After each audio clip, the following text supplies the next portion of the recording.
बच्चों आज हम बेसिकली न्यूटन्स के थर्ड लॉ के बारे में डिस्कस करेंगे और उसकी एप्लीकेशन से कंजर्वेशन ऑफ मोमेंटम को भी डिस्कस करेंगे किस तरीके से रहता है। बेटा कंजर्वेशन ऑफ मोमेंटम पूरा एक अलग टॉपिक रहता है 11th क्लास के अंदर और हमें उसका एक छोटा सा पार्ट डिस्कस करना है कि कैसे कैसे किस किस केसेस के अंदर रिजल्ट एप्लीकेबल होता है। ठीक है, तो न्यूटन्स का सबसे पहले थर्ड लॉ ऑफ मोशन के बारे में डिस्कस करते हैं। तो बच्चों बेसिकली न्यूटन का थर्ड लॉ ऑफ मोशन बोलता क्या है कि जो एक्शन रिएक्शन पेयर होता है ना वो हमेशा इक्वल एंड ऑपोजिट होते हैं। मतलब जैसे मान लो हमारे पास यहाँ पे ये दो ऑब्जेक्ट हैं, मान लो इस ऑब्जेक्ट ने इस पे फोर्स लगाया F1 और इस ऑब्जेक्ट ने इस पे फोर्स लगाया F2, तो खास बात क्या होगी कि ये दोनों फोर्स इक्वल मैग्नीट्यूड के होंगे और उनकी डायरेक्शन क्या होगी, ऑपोजिट। ठीक है ना, तो this is Newton's third law of motion कि जब जो भी फोर्सेस एग्जिस्ट करते हैं हमेशा पेयर में एग्जिस्ट करते हैं। मतलब इस बॉडी ने इस पे फोर्स लगाया तो इस बॉडी ने इस पे भी फोर्स लगाया होगा और ये दोनों फोर्स की डायरेक्शन ऑपोजिट होगी और इनका वैल्यू क्या रहेगा, सेम रहेगा। ठीक है ना, जैसे देखो यहाँ पे इस टेबल पे ये बुक रखी है तो इस बुक ने क्या किया, टेबल को तो नीचे प्रेस किया और इस टेबल ने क्या किया, बुक को ऊपर पुश किया। तो ये दोनों फोर्स इक्वल मैग्नीट्यूड के होंगे और इनकी डायरेक्शन क्या होगी, ऑपोजिट। ठीक है, तो इसमें से बच्चों एक को बोलते हैं एक्शन और दूसरे को बोलते हैं रिएक्शन। ठीक है, तो हमारा रूल क्या बनता है, to every action there is an equal and opposite reaction. मतलब ए और बी दो बॉडीज की हेल्प से समझ रखा हमने। ठीक है, लिखो इसको।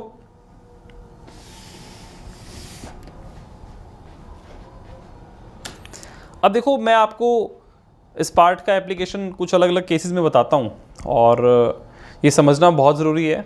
आपके क्वेश्चंस आते हैं कई बार कि भाई इन अलग अलग केसेस के अंदर किस किस तरीके से न्यूटन्स का third law of motion applicable होगा।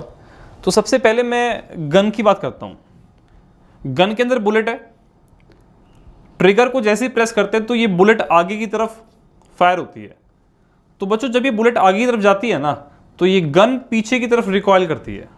ठीक है, इसमें होता क्या है, जैसे ही फोर्स गन ने बुलेट पे लगाया उतना ही फोर्स बुलेट ने गन पे लगाया पीछे की तरफ। ठीक है, and as a result bullet तो गया आगे की तरफ और गन गई पीछे की तरफ। तो ये बेसिकली न्यूटन के थर्ड लॉ ऑफ मोशन का एप्लीकेशन है। ठीक है, सेकंड केस देखिए, एक ये स्प्रिंग बैलेंस है, एक ये स्प्रिंग बैलेंस है। हमने दोनों के हुक्स को बीच में ऐसे कनेक्ट करके अगर मान लो मैं इस वाले स्प्रिंग बैलेंस को ऐसे पुल करता हूं तो क्या होगा, आप देखेंगे रीडिंग दोनों में आएगी और दोनों की रीडिंग इक्वल होगी।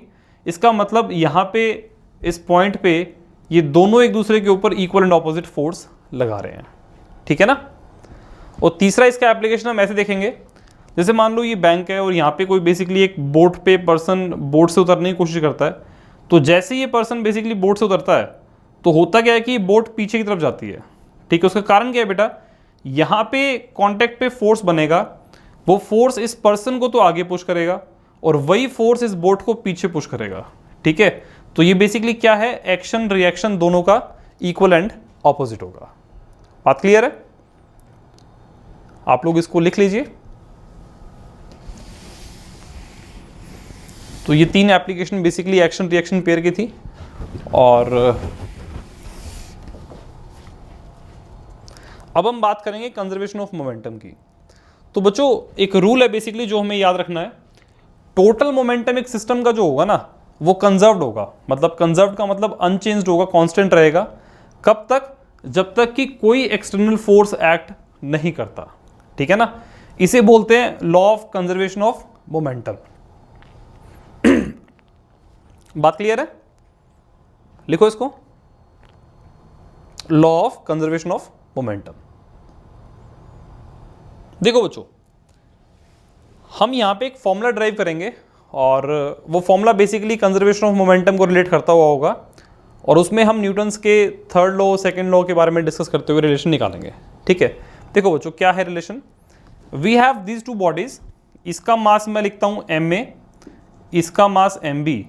ये बॉडी चल रही है ua स्पीड से, ये बॉडी चल रही है ub स्पीड से। जब ये दोनों आपस में कांटेक्ट में आते हैं तो बेसिकली दोनों के ऊपर फोर्स लगते हैं।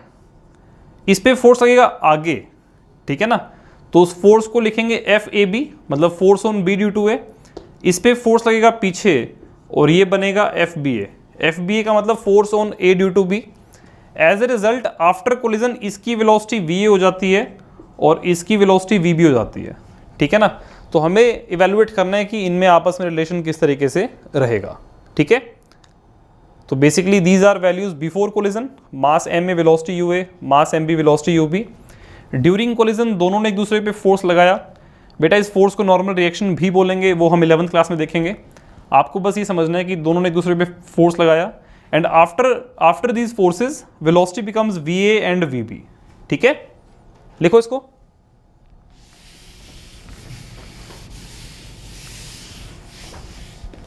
ये इमेज सेम टू सेम आपके एनसीईआरटी में भी, आप वहां से भी इसको देख सकते हो। अब देखो बच्चों, बेसिकली हुआ क्या था, इस पे जो फोर्स लगा था वो FAB था और इस पे जो फोर्स था वो FBA था, ठीक है। तो मैं पहले इस B बॉडी की बात करता हूं। जब मैं B बॉडी की बात करूंगा तो इनिशियल स्टेट ये वाली है, मतलब UB वेलोसिटी, फाइनल स्टेट ये वाली है VB, मास इसका mb के बराबर है, ठीक है। मैं कहता हूं मान लो इस ट्रांजिशन के अंदर t टाइम लगता है, तो फोर्स की वैल्यू क्या बनेगी, मास इनटू में एक्सेलरेशन। एक्सेलरेशन क्या बनेगा, v minus you by T. और वही मैं जब इस बॉडी की बात करूंगा तो इस पे जो फोर्स लगेगा वो बनेगा अगेन मास इनटू में एक्सेलरेशन, ठीक है। एक फोर्स इस पे लगा आगे की तरफ, एक फोर्स इस पे लगा पीछे की तरफ। दोनों फोर्स एक्शन रिएक्शन पेयर से रिलेट होते हैं, इसका मतलब दोनों फोर्स एक दूसरे के इक्वल एंड ऑपोजिट है, ठीक है। अब बच्चों ध्यान से समझो, वेक्टर क्वांटिटीज जब इक्वल एंड ऑपोजिट होती है ना, तो बीच में एक माइनस साइन आता है।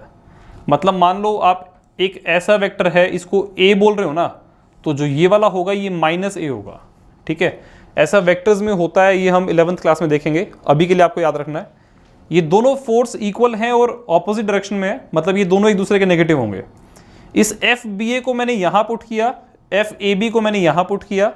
अब इसके अंदर बेटा t से t कैंसिल, और इसको सिंप्लीफाई करके हमारा रिजल्ट इस तरीके से बन गया, ठीक है ना।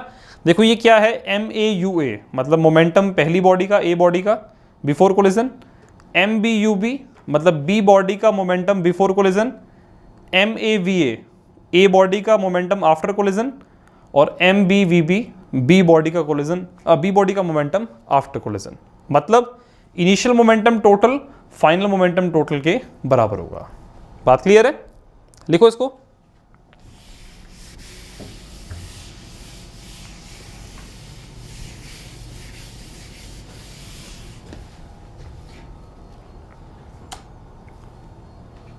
करो सॉल्व।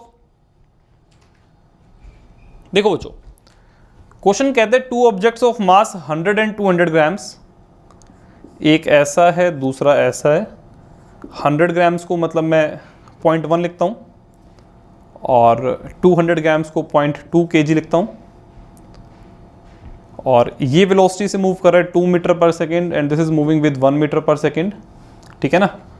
दोनों में कोलिजन होता है एंड आफ्टर कोलिजन इसकी वेलोसिटी गिवन है 1.2 और आपसे पूछा इसकी वेलोसिटी क्या होगी, ठीक है ना। तो बच्चों इसको सॉल्व करने के लिए हमें रिजल्ट यूज करना पड़ेगा कि मोमेंटम इनिशियल जो होगा वो फाइनल के बराबर होगा। इनिशियल मोमेंटम में हम इन दोनों बॉडीज का मोमेंटम लिखेंगे। इसका मास 0.1, वेलोसिटी 2, तो 0.1 into 2 plus 0.2 into 1 is equals to, ये क्या बन जाएगा 0.1 इंटू में 1.2 प्लस 0.2 इंटू में v, ठीक है। इसको सिंप्लीफाई करेंगे तो 0.2 plus 0.2 0.4 is equals to 0.12 plus 0.2 into V. इसको इधर ले जाएंगे तो ये बन जाएगा 0.28। तो v क्या बन जाएगा बेटा,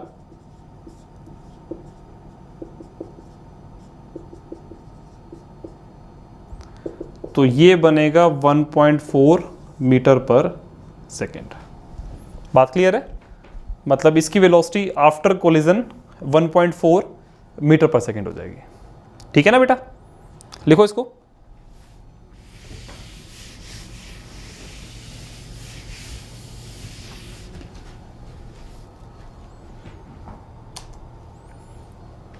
करो सॉल्व।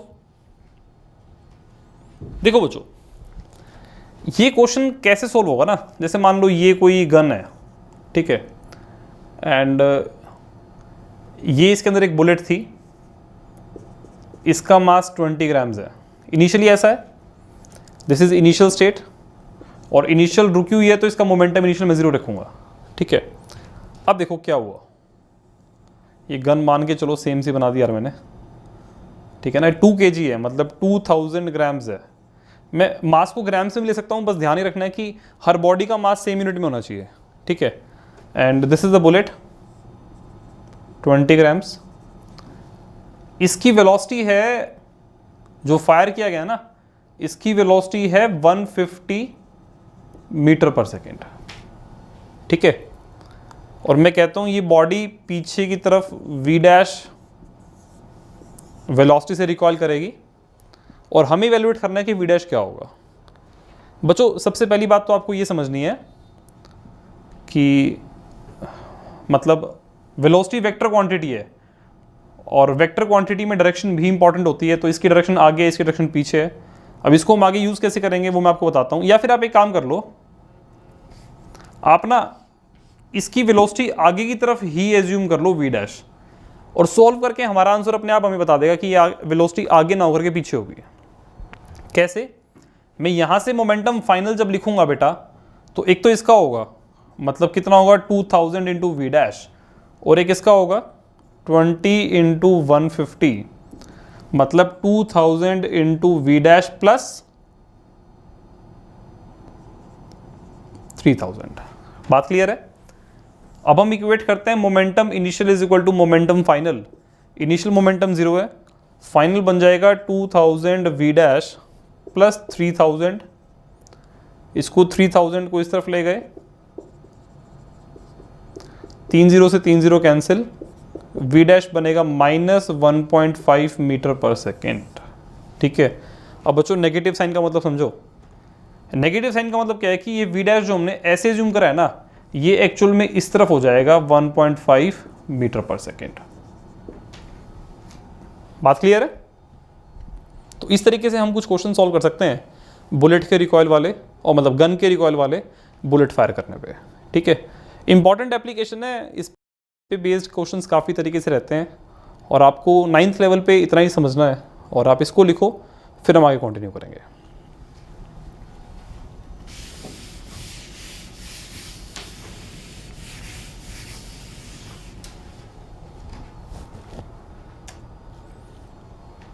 करो सॉल्व।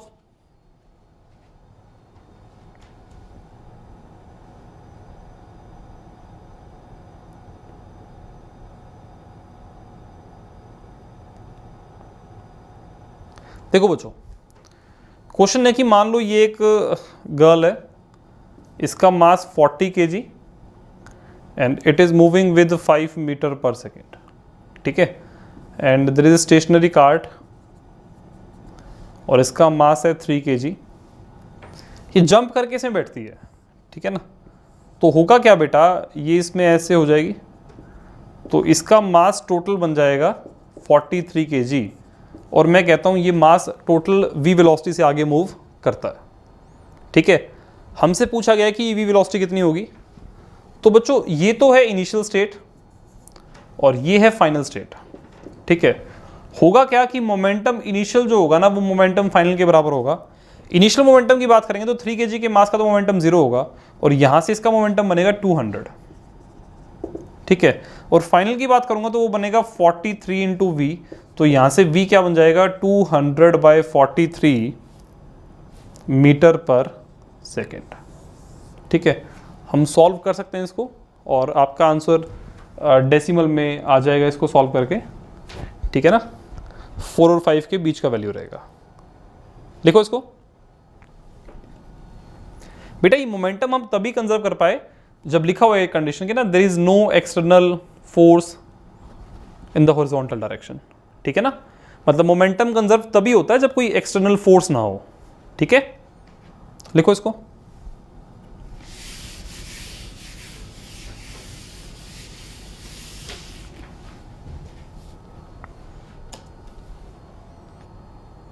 करो बच्चों सॉल्व। देखो बच्चों, क्वेश्चन में ये कह रहा है कि हमारे पास ये 2 हॉकी प्लेयर्स हैं। पहले हॉकी प्लेयर का mass 60 kg and it is moving with 5 metre per second. दूसरे हॉकी प्लेयर का मास है 55 kg and it is moving with 6 metre per second in opposite direction. ठीक है, दोनों एक बॉल को हिट करते टाइम कोलाइड करते हैं और ये एक साथ फिर कुछ भी वेलोसिटी से मूव करते हैं। ठीक है, मुझे नहीं पता यहाँ पे इसकी वेलोसिटी फाइनली आगे रहेगी या पीछे, मैंने एज्यूम कर लिया मान लो आगे है। ठीक है ना। अब बच्चों आप लोगों ने नंबर लाइन पे देखा होगा, समझा होगा कि आगे की तरफ कोई चीज़ होती है तो वो पॉजिटिव होती है, पीछे की तरफ नेगेटिव, मतलब एक्स एक्सिस पे बेसिकली। तो मैं इसको तो पॉजिटिव मानता हूँ, इसको नेगेटिव मानता हूँ। ये मेरी पहली बॉडी है, ये मेरी दूसरी बॉडी है। तो बेटा पहली बॉडी 60 kg की है और उसकी वेलोसिटी 5 मीटर पर सेकेंड आगे, मतलब +5। दूसरी बॉडी 55 kg की है और उसकी वेलोसिटी 6 मीटर पर सेकेंड पीछे है। तो मोमेंटम मैं फर्स्ट बॉडी का लिखूंगा अगर इनिशियली, ठीक है ना, तो वो बन जाएगा 300 kilogram metre per second. Momentum second body का जब लिखूंगा तो वेलोसिटी पीछे, तो मोमेंटम नेगेटिव होगा एंड मास 55 kg, तो बेटा ये बनेगा -330 किलोग्राम मीटर पर सेकेंड। बात क्लियर है।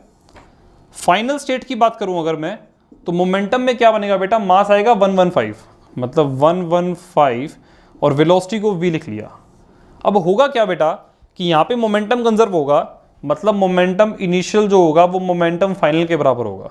इनिशियल मोमेंटम में हम इन दोनों को ऐड करेंगे, तो 300 minus 330 is equals to 115 into v, तो ये बनेगा -30 इज इक्वल टू 115 वी, तो v बन जाएगा -30 बाय 115 मीटर पर सेकेंड।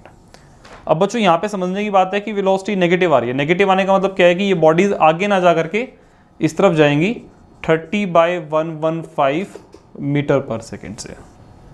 बात क्लियर है। लिखो इसको।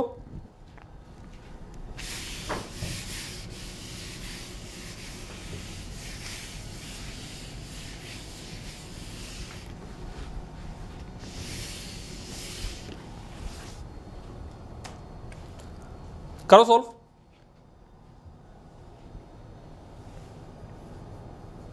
देखो बच्चों, ऐसा क्वेश्चन हम पहले भी डिस्कस कर चुके हैं और यहां पे क्या है कि देखो ये एक गन है, ठीक है ना, और इसमें एक बुलेट है, तो मोमेंटम इनिशियल क्या होगा 0 and in the final state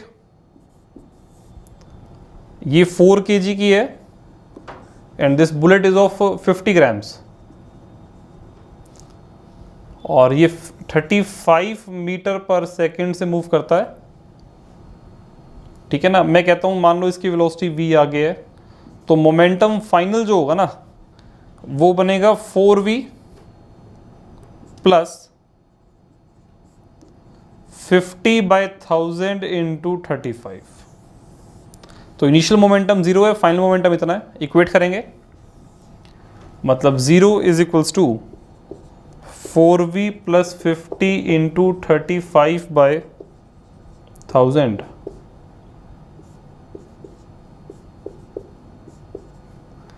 तो -7/4 इज इक्वल्स टू 4v -7/16। ठीक है ना, इसमें माइनस का मतलब है कि ये पीछे की तरफ हो जाएगा 7/16 मीटर पर सेकेंड से। बात क्लियर है। लिखो इसको। तो बच्चों इस तरीके से कुछ हम इन कॉन्सेप्ट्स को देख सकते हैं और मैंने जो भी आपके 9th क्लास लेवल पे कॉन्सेप्ट्स थे वो सारे कंप्लीट करा दिए। अब हम आगे जो डिस्कस करेंगे वो बेटा आगे के कुछ और कॉन्सेप्ट्स होंगे लॉज ऑफ मोशन के ही। अभी के लिए आप पहले अपना NCERT बुक पूरी सॉल्व करो, जो असाइनमेंट हम लोग देंगे आपको वो सॉल्व करो और आप एक रेफरेंस बुक भी सॉल्व कर सकते हो। ठीक है बच्चों, ठीक है बेटा।